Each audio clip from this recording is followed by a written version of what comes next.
Merhaba dostlarım. Anladığım İslam'dan söz etmek istiyorum bu sohbette. Anlayışı sınırlı bir takım dinle ilgilenmiş kişiler, Allah Resulü Muhammed Mustafa'yı dışlayarak Kur'an din anlayışını geçerli kılmak istiyorlar. Resulullah'ın dışlanmışlığıyla oluşan bir Kur'an dini nasıl olur bilemiyorum. Ama tabii bu anlayışta olan insanlar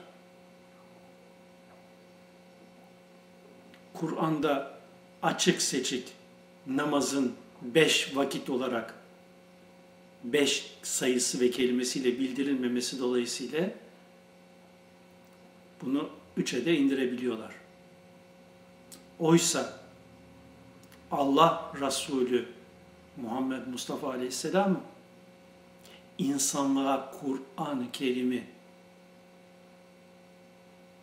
bildirirken o bildirdiklerinin şerhi, açıklaması, yorumu hükmünde de gereken uygulamayı bizzat kendisi yapmıştır.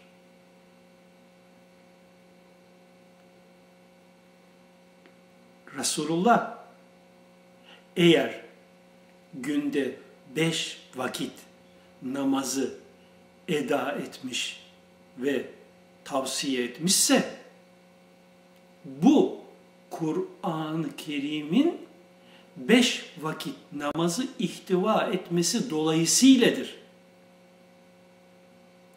Ümmetine her türlü kolaylık yolunu gösteren Allah Resulü, eğer Kur'an-ı Kerim bunu 3 vakit olarak bildirmiş olsaydı, kendisinden 2 vakit ilave ederek 5 vakit olarak insanlığa tebliğ eder miydi hiç? Bilelim ki Allah Resulü Hz. Muhammed Mustafa Aleyhisselam insanlara yapabileceklerini en kolay şekliyle tavsiye etmiştir. Ama biz Allah Resulü ne demek bunun manasının da farkında değiliz. O yüzden de onu postacı, yukarıdan gelen mesajları buraya insanlara ileten bir aracı kat gibi değerlendiriyoruz. Peygamber diyoruz. Yeryüzüne gelmiş en muhteşem beyin ve sonsuzluğa uzanan en muhteşem ruh. Hz. Muhammed Aleyhisselam. Acaba bize ne bağışladı? Yaşadığı çağın insanların anlayışını hesaba katarak açıkladığı gerçekler. Acaba günümüz şartları içinde yetişen insanlık tarafından ne kadarıyla algılanıp değerlendirilebilmekte? İnsanlığın kıyametine kadar geçerli teklifler ve sonsuza kadar geçerli sistem ipuçları ihtiva eden, değerlendirebilenleri sonsuz yaşamda mutlu kılacak olan bilgileri kapsayan Kur'an-ı Kerim acaba insanlık tarafından ne kadar değerlendirilebiliyor? Çeşitli çevrelerin anlatımlarımı saptırmaları, değiştirmeleri, cümlelerimi yarı yarım alıp önceki cümlelerimi, sonraki cümlelerimi göz ardı ederek farklı bölümler halinde benim anlatmaya çalıştığım İslam anlayışını kendilerine göre naklettikleri için İslam anlayışımı yeniden toplu halde özetle size sunmak mecburiyeti hasıl oldu. Bilelim ki dünya üzerinde iki ana farklı yapıda anlaşılan İslam dini ve Hz. Muhammed anlayışı vardır. Bunlardan birincisi ve yaygın olanına göre yukarıda gökte bir yerde bir tanrı var. Müslümanlar o tanrının adına Allah derler. Yukarıdaki o tanrı insanların görüp bilemediği bir yerlerde cennet ve cehennem diye iki ayrı mekan yaratmıştır. O tanrı önce cennet denilen yerde çamuru elleriyle insan suretinde şekillendirip içine de kendi ruhundan üflemek suretiyle insanı yaratmış.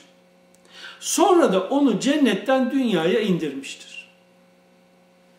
Zamanla bu insan nesli dünya üzerinde çoğalınca kendisiyle insanlar arasında postacı, aracı türünden elçilik yapması için peygamberler seçip yanındaki Cebrail isimli melek aracılığıyla o elçilerine kitaplar yollamış.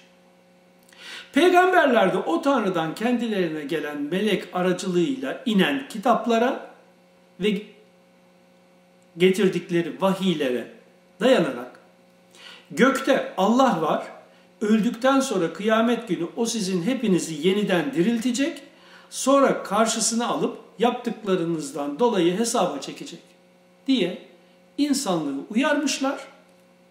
Buna göre o Tanrı'nın emirlerini ve insanlardan neler istediğini tebliğ etmişlerdir. Tanrı'nın bu elçi peygamberleri vasıtasıyla insanlara duyurduğu günahları işlemeyenler ve sevapları yerine getirenler sonuçta cennete gidecekler. Buna karşılık peygamberleri dinlemeyip Tanrı'nın emirlerine uymayanlar da cehenneme atılacaklardır. Evet, yukarıda Allah var, Hz. Muhammed onun peygamberidir diyen dünyadaki önemli çoğunluk ana hatlarıyla böyle düşünüyor. Detayları ise toplumlara göre farklılık gösteren bir anlayışla yaşamlarını sürdürmekteler. Bu anlayışta olanlar genellikle din konu olunca hiçbir kelimeyi sorgulamaz, araştırmaz, kelime anlamlarını birebir kabul ederler. Biz bize söylenenlere inanırız, gerisini araştırmayız. Yap denileni yapar, ötesini düşünmeyiz. Bize inan denmiş, biz de bunlara inanırız, ötesi bizi ilgilendirmez derler ve söylenenleri tıpkı bir papağan gibi gerekli davranışları bir maymun gibi taklit ederler. Yaptıklarının ne anlama geldiğini, söyledikleri ağızlarından çıkan kelimenin ne anlam ihtiva ettiğini, kendilerine neyi düşündürmek gerektirdiğini hiç sorgulamazlar. Buna karşın Hz. Muhammed aleyhisselam ve bildirdiği Kur'an-ı Kerim içindeki mecaz, benzetme, teşbihleri deşifre ederek derinliğine anlamaya çalışan Hazreti Ali ve Hazreti Ebu Bekir gibi o devrin bazı derin anlayışlı kişilerince oluşturulan derinlikli İslam anlayışı ise hakikat ehli tarafından ehlullah İslam tasavvufu adı altında ana hatları şu olan bir anlayışı günümüze kadar ulaştırmışlardır. Bazı hakikat ehli denilen zevatın İslam anlayışı ise şöyle bir oluşumu anlatır. ismi Allah olarak bildirilen, her türlü beşeri anlayış ve kapsamsal kavramın ötesinde olarak yalnızca hu, yani sadece o olarak tanımlanır ki bu boyuta alem-i lahut tabir edilir.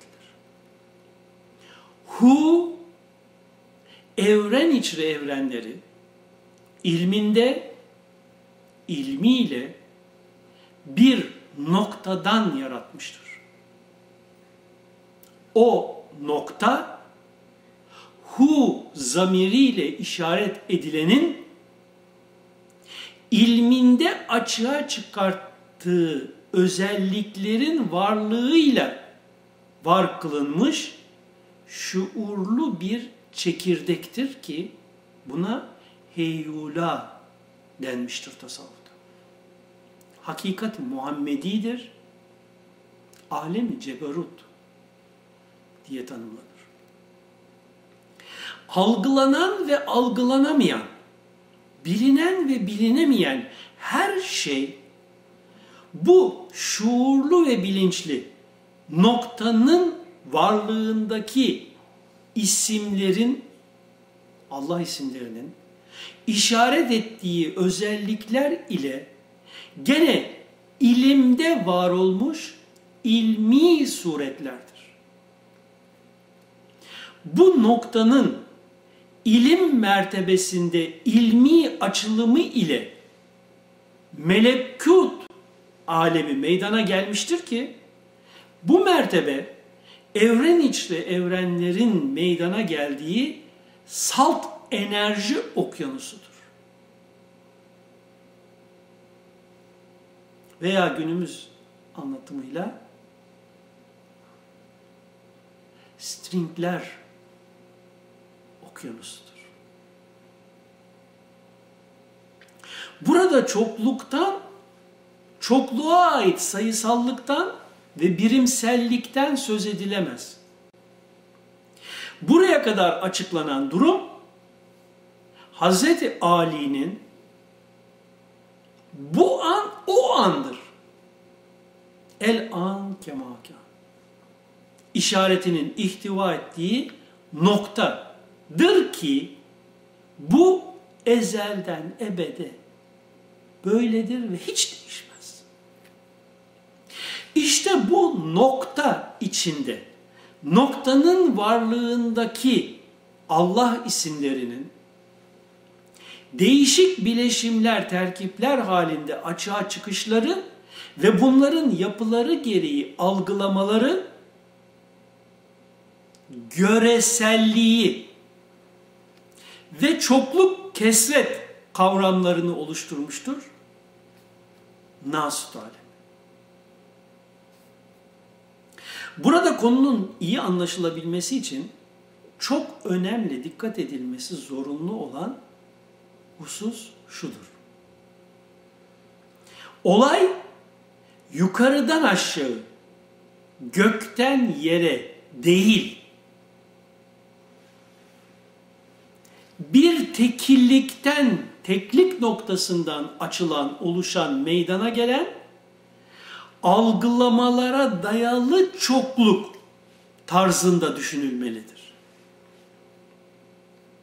Her birim aynı tekten, melekut boyutundan meydana gelmiştir. Melekut, birimin dışından gelen değil, birimin derunundan zahirine, bilincine açığa çıkan, birimin varlığını meydana getiren mertebe anlamındadır. Kur'an-ı Kerim'deki B sırrı, kişinin hakikatındaki bu mertebeye işaret eder. Melekut, evren içre evrenlerin varlığını meydana getiren şuurlu enerji, yani kudret sıfatının ilim sıfatı halinde açığa çıkışıdır. evren içli evrenlerde meydana gelen her yapı ve birim evrensel enerji ve şuurla meydana geldiği için de aslında cansız ve şuursuz hiçbir şey yoktur evrende. Belki algılama sınırları ötesini inkar edenler tarafından cansız ve şuursuz yakıştırması yapılır bir kısım yapılara. Tümüyle canlı ve şuurlu olan evren ve içindeki tüm yapılar sünnetullah diye isimlendirilmiş olan evrensel sistem ve düzen içinde oluşmuştur. Ve gene sonsuza dek o sistem içinde yaratanın muradına göre her an yeni bir şan alarak yaşamını sürdürecektir.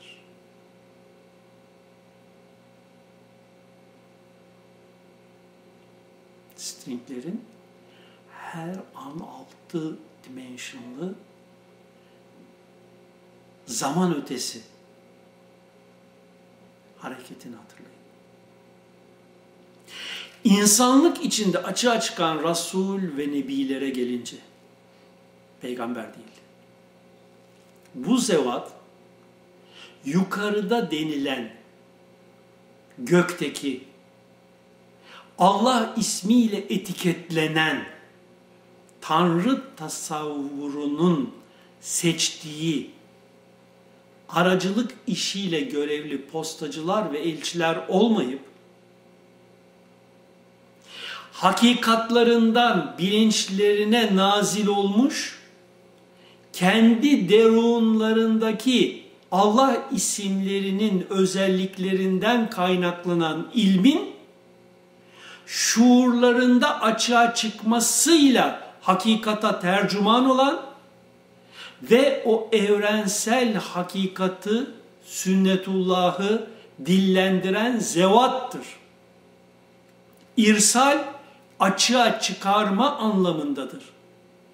Rasul ise Türkçe karşılığı itibariyle açığa çıkarılmış yakini bilgi kaynağı anlamına gelir. Sema yalnızca gök katları anlamına gelmez, bilinç, nefs, şuur mertebeleri anlamını da ihtiva eder. Nüzulün anlamı mekansallık ifade eden inme, indirilme değildir. Gökten kitap inmemiştir. Kitap sayfaları inmemiştir. Kur'an'da geçen kitap kelimesinin Türkçedeki anlam karşılığı bildiğiniz ciltli kitap veya ciltsiz karton kitap değil, bilgidir. Biz kitap indirdik derken biz size bilgi indirdik denmektedir. Bunlar gibi pek çok kelime dilimize veya yabancı dillere yanlış anlamlarla çevrildiği için eciş bücüş bir din anlayışı ortaya çıkmakta. O yüzden de pek çok aklı başında insan bu anlatımlardan yüz çevirmektedir. Artık bu yanlış anlatımları yeniden sorgulamak zamanı gelmiştir. Hatta geçmektedir. Aklı başında kişilerin biz eskiye sadık kalacağız düşüncesiyle bugüne iletilen çağ dışı anlatımları terk edip onlarla ne anlatılmak istendiğini Kur'an ve Resulullah öğretisine sadık kalarak, Kur'an'a ve hadislere sadık kalarak Yorumlama zamanları gelmiştir, geçiyor. Nesiller heba ediliyor yanlış anlatımlarla.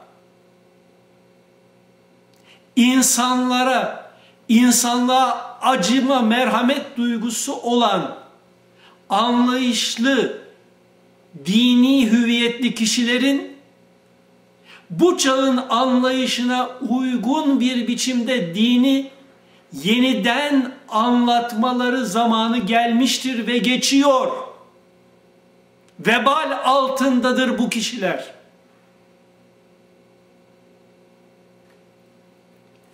Vahiy meleği gökteki bir mekanda yerleşik Tanrı'nın katından Resul ve Nebi'nin yanına inmemiştir. Böyle bir mesafeden gelme olayı söz konusu değildir.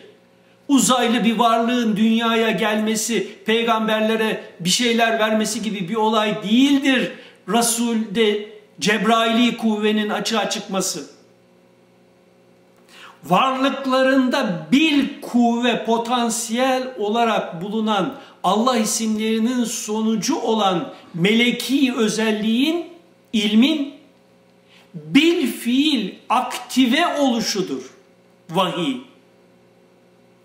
Beynin algılama mekanizması bu bil kuvve olanın bil fiile dönüşmesini sanki dışarıdan, afaktan meydana gelen bir olay gibi değerlendirmektedir.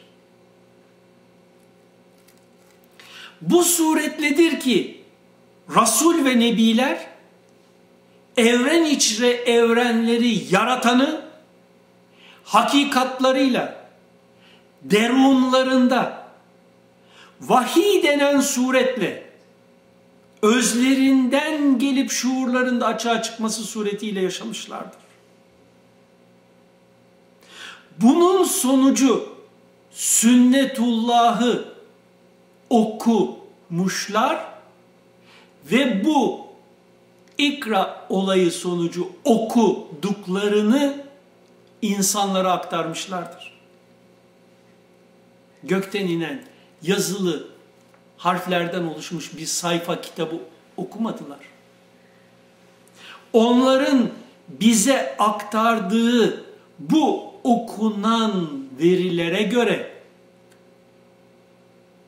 bugün yeryüzünde var olan insan sonsuzluk için var olmuş bir yapıdır ve asla ölüm ile yok olmayıp yaşamına sonsuza kadar ve de geriye dönüşsüz reenkarnasyon hiçbir kimse için mümkün olmayacak bir şekilde hep ileriye devam edecektir.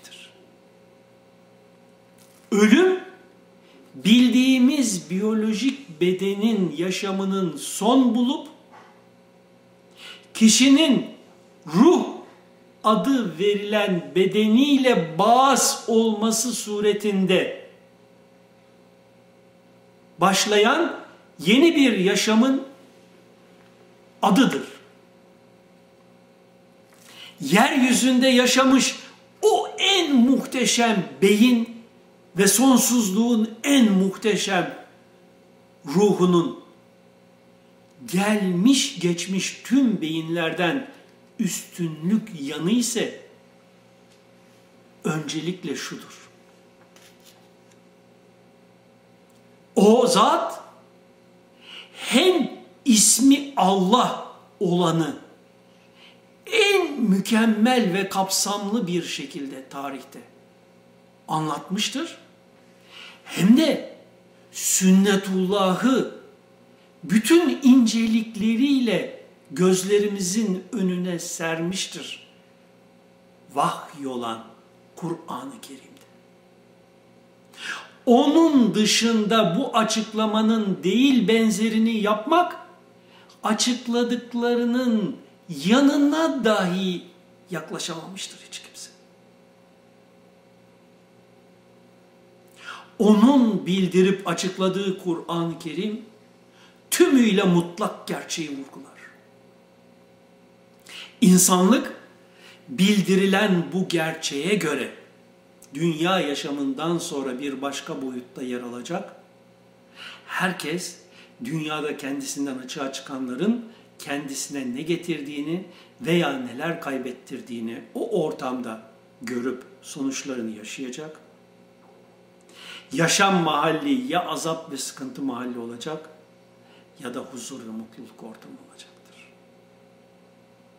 Sünnetullah'ın bireyi ilgilendiren yönü itibariyle herkes kendisinden açığa çıkanların sonucunu kesin bir şekilde yaşayacaktır bu dünyada ya da devamı olan boyutta.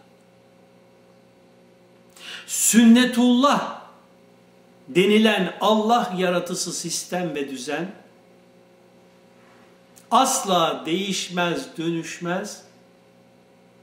Her an varlığını oluşturan Allah isimlerinin oluşturduğu özelliklere göre yeni bir oluşla var olmakta ve evren her an yenilenmekte. Yaratış her an değişip yenilenerek sonsuza devam etmektedir. İsmi Allah olarak tanıtılanın algıladığımız boyuttaki en büyük mucizesi bana göre beyindir.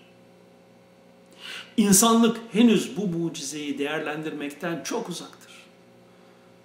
Bu konudaki pek çok tespitlerimizi henüz yazabilme imkanımız yoktur maalesef. Zira 20-30 yıl önce yazdıklarımız bugün daha yeni konuşulmaya başlanmıştır. Zaman ve mekan esasen beynin algılama sistemine göre vardır. İnsan gerçekte salt bir düşünceden, bilinçten ibarettir. Allah yaratısı veri tabanının kendisinde açığa çıkarttıklarının sonuçlarını her an yaşamakta olan bir kuldur insan ki gerçekte bütün insanlar Allah kulu olarak bu kulluklarını ezelden ebede yerine getirmektedirler. Genel anlamıyla kulluğu.